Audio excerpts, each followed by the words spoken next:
நாம் நான்காவதாக பார்க்க போகும் தலைப்பு தந்தை சொல்மிக்க மந்திரமில்லை. தந்தையை காண வந்த ராமரிடம் கைகேயி, ஆழி சூழ் உலகெல்லாம் பரதனே ஆள நீ போய் தாழ் இருஞ்சடைகள் தாங்கி தாங்கோனா தவம் மேற்கொண்டு பூழி வெங்கானம் நன்னிப்பு புண்ணிய துறைகள் ஆடி 7 ஆண்டில் வா என்று இயம்பினன் அரசன் என்றார். கைகேயி இவ்வாறு கூறியதும், தாயே, தாங்கள் கூறினால் என்ன, தந்தை கூறினால் என்ன?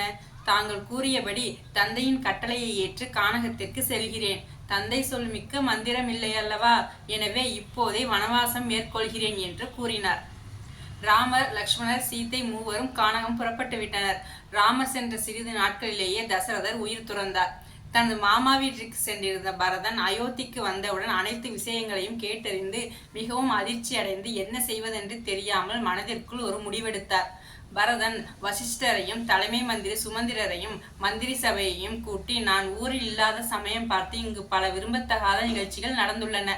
அதற்காக என்னை மன்னியுங்கள். நாம் அனைவரும் கானகம் சென்று என் அண்ணன் ராமரை அழைத்து வந்து அரசை ஒப்படைக்க வேண்டும் என்று சொன்னதும் அனைவரும் மகிழ்ந்தார்கள். பரதன் தம்முனை கொடி நகர்த்தரும் அவன் கொணர சேனையும் முடுகுக என்று ஆணை பிறப்பித்தான். பெரும்படையுடன் கண்ணீர் சிந்தியவாறு பரதனும் படைகளும் சென்றனர். வலிமையால் வசிஷ்டர் வான்வழியே பறந்து சென்றதை பார்த்த தம்பி லக்ஷ்மணர் ராமரிடம் கோதண்டத்தை எடுத்துக்கொண்டு ஆவேசமாக, அண்ணா, பரதன் நம்மை இங்கேயும் நிம்மதியாக இருக்க விட மாட்டான், இங்கேயும் வந்துவிட்டான். இன்று நான் பரதனை கொள்வேன் என்று கோபமாக உரைத்தார். ராமரும், லக்ஷ்மணா, ஏன் கோபம் கொள்கிறாய்? தம்பி பரதனுடைய மனதை நீ அறிய வேண்டும் என்றார் அமைதியாக. பரதன் படைகளை நிறுத்திவிட்டு இரு கைகளை உயர்த்தியபடி தான் மட்டும் ராமா ராமா என்று கண்ணீர் சிந்தியபடி வருவதை பார்த்த லக்ஷ்மணர், நம் தேச கொடி இல்லாமல் பரதன் வருகின்றான். எனவே ராமரை கொல்ல வரவில்லை, ராஜ்யம் கொடுக்கவே வருகின்றான் என்பதை உணர்ந்து வில்லும் கண்ணீரும் கீழே விட ஓடி சென்று பரதனை கட்டி கொண்டான். பரதன் ராமரை வணங்கி, இந்த பாவி பிறந்ததால் தானே உங்களுக்கு இவ்வளவு துயரம் என்று சொல்லி கண்ணீர் விட்டார். தந்தை எப்படி இருக்கிறார் என்று ராமர் கேட்க, தந்தையார் காலமானார் என்ற செய்தியை கேட்டு ராமர் வெட்டிய மரம் போல் விழுந்தார். அவரால் தந்தை இறந்த செய்தியை கேட்டு மனம் தாங்க முடியவில்லை. பரதன், அண்ணா, எனக்கு இந்த ஆட்சி வேண்டாம், நீங்கள் தான் ஏற்றுக்கொள்ள வேண்டும், தாங்கள் தன்னோடு இருக்க வேண்டும். ராமரும், பரதா, எனக்கு மட்டுமல்ல, உனக்கும் தான் கட்டளையிட்டிருக்கிறார் நம் தந்தை. நீ அரசனாக வேண்டும், நான் கானகம் செல்ல வேண்டும். இருவருமே தந்தை சொல்லை காக்க வேண்டும். பரதன் ராமரின் பாதங்களை வணங்கி கண்களில் நீர் சிந்த, அண்ணா, உண்மையான தூய்மையான அன்போடு கேட்கிறேன். தாங்கள் இந்த அரசை ஏற்றுக்கொண்டு உங்கள் தம்பியான எனது உயிரை காக்க வேண்டும். இல்லாவிட்டால் நான் இங்கு இப்போதே உயிர் துறப்பேன் என்று கேட்க, சரி, ஏற்றுக்கொள்கிறேன் என்றார் ராமர். ராமரும், பரதா, எந்தை ஏவ ஆண்டு 7 என வந்த கானகம் நான் வனத்துள் வைக நீ தந்த பாரதம் தன்னை மெய்மையால் அந்த நாள் எல்லாம் ஆள் என் ஆணையால் என்றார் ராமர். அதாவது, நான் இன்று அயோத்திக்கு அரசன். அரச கட்டளை நீ அன்போடு ஏற்க வேண்டும். அதுவே ராஜ நீதியாகும். எனக்கு என் தந்தையார் 14 ஆண்டுகள் வனவாசம் செல்ல சொல்லி கட்டளையிட்டிருக்கிறார். எனவே நான் என் தந்தையின் கட்டளையை நிறைவேற்றும் வரை நீ என் அயோத்தி ராஜ்யத்தை ஆண்டு வர வேண்டும் என்று ஆணையிடுகிறார்.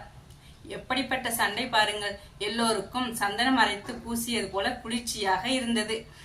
தந்தை சொல் மிக்க மந்திரம் இல்லை என்ற வரிகளுக்கு ஏற்ப இக்காட்சி நமக்கு உணர்த்துகிறது. மேலும் ராமாயணத்தில் இவ்வரிகளுக்கு பொருந்துவது போல ஸ்ரீராமர் சீதையின் மீது சந்தேகம் கொண்டு உன்னை ஏற்க இயலாது என்று உரைக்க, இதனால் சீதா அக்னி பிரவேசம் செய்ய உடனே அக்னி பகவான், ஸ்ரீராமா, இவள் கற்பு என்னை சுடுகிறது, எனவே இவளை ஏற்றுக்கொள் என்கிறார். ராமர் ஏற்கவில்லை.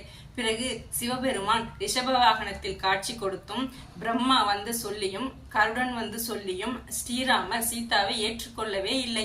உடனே சிவபெருமான் சொர்க்கத்தில் உள்ள தசரதனை அழைத்து, தசரதா, மகனை பிரிந்த வருத்தத்தில் இருக்கும் நீ உன் மகனை தெளிய செய்து உன் துன்பம் நீக்கிக்கொள் என்று சொல்ல தசரதனும் பூலோகம் வந்தார். ஸ்ரீராமர் தந்தை தசரதனின் பாதம் பணிந்து கட்டிக்கொண்டு அழுதார். தெய்வங்கள் எல்லாம் தோற்றே போகும் தந்தை அன்பின் முன்னே, தாலாட்டு பாடும் தாயின் அன்பும் தந்தை அன்பின் பின்னே, தகப்பனின் கண்ணீரை கண்டோர் இல்லை, தந்தை சொல்மிக்க மந்திரமில்லை. என் உயிரணுவில் வரம் உன் உயிர் அல்லவா, மண்ணில் வந்த நான் உன் நகல் அல்லவா, காயங்கள் கண்ட பின்னே உன்னை கண்டேன். இவ்வரிகள் இவ்விடத்திற்கு மிக சரியாக பொருந்துகிறது. தசரதர் ராமரை பார்த்து, கைகேயி என்னிடம் 2 வரங்கள் கேட்டபோது என் நெஞ்சில் வேல் பாய்ந்தது போல் இருந்தது. இப்போது உன்னை தழுவியதால் என் துன்பம் நீங்கியது என்றார். தசரதர் சீதாவிடம், தங்கத்தை நெருப்பில் சுட சுடத்தான் அது தூய்மையை காட்டும். எனவே கணவர் மேல் சினம் கொள்ளாதே, நீ சிறந்த கற்புக்கரசி என்று கூறினார். தசரதர் ராமரிடம், நீ சீதையை ஏற்றுக்கொள் என்று கூறுகிறார். தந்தை சொல்மிக்க மந்திரமில்லை என்ற மந்திர வார்த்தைகளுக்கு ஏற்ப சீதாவை ஏற்றுக்கொள்கிறார் ஸ்ரீராமர். ஸ்ரீராமர் சீதா இருவரையும் வாழ்த்தி தசரதன் வானுலகு சென்றார். இந்நிகழ்வின் மூலமாகவும் ஸ்ரீராமர் தந்தை சொல்மிக்க மந்திரமில்லை என்ற வரிகளுக்கு உயிரூட்டி இருக்கிறார். ஜெய் ஸ்ரீராம்.